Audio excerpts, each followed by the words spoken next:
À page 5 de votre cahier, vous trouverez les questions traditionnelles où, quand, comment, pourquoi, qui, quoi ou combien, ainsi qu'une liste potentielle de faits ou d'informations.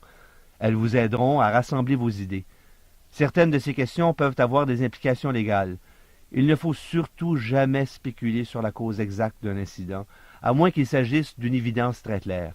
La même règle s'applique face aux responsabilités. Ces sujets devaient être discutés uniquement par les cadres supérieurs, après avoir consulté les conseillers légaux de la compagnie. Répondre à ces questions peut être complexe. Vous devez également être prudent face à des déclarations optimistes concernant les réparations et les compensations éventuelles. Une déclaration officielle bien préparée devrait cependant être disponible pour les officiels de la compagnie qui sont sur les lieux de l'incident, offrant peut-être de rembourser les frais immédiats des gens impliqués, sans préjudice pour la position légale de la compagnie. Il faut simplement, dans de telles circonstances, démontrer publiquement de l'empathie.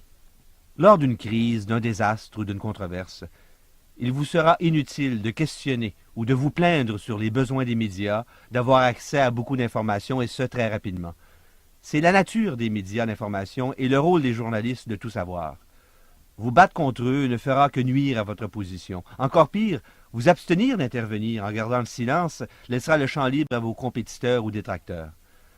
Cependant, si les cadres supérieurs de l'entreprise soupçonnent que la crise risque d'être prolongée à cause de la couverture médiatique et trop d'attention de la part du public, il est conseillé de surveiller attentivement toute cette couverture en retenant une firme spécialisée dans ce genre de service. Les reportages ainsi que les déclarations publiques des politiciens ou autres personnalités devraient être analysés par une équipe indépendante de spécialistes des communications afin de préparer des réponses stratégiques.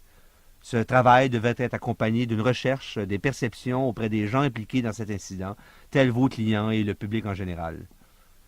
Regardez maintenant le formulaire de planification de vos liaisons avec les médias que vous trouverez à la page 6 de votre cahier. Vous devriez établir de bonnes relations avec les médias et les maintenir en tout temps. Ce sera utile dans l'éventualité d'une crise ou d'un désastre. Les organisations qui dépendent des médias pour communiquer de l'information au public comprennent souvent très mal les besoins et le rôle des journalistes.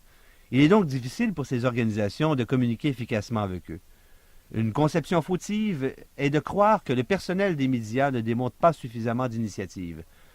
Durant mes 23 années de carrière à Radio-Canada et surtout quand je dirigeais des stations, plusieurs personnes me reprochaient de ne pas avoir assigné des journalistes ou des équipes de production pour couvrir tel ou tel événement qui concernait leur organisme ou leur entreprise.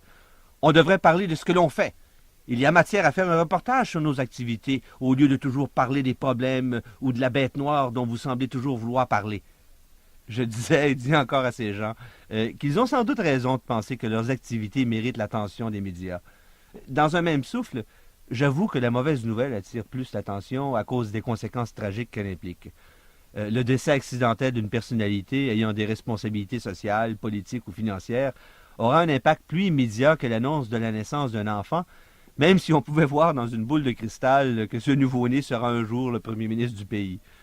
Les médias opèrent avec des faits et des faits et des faits,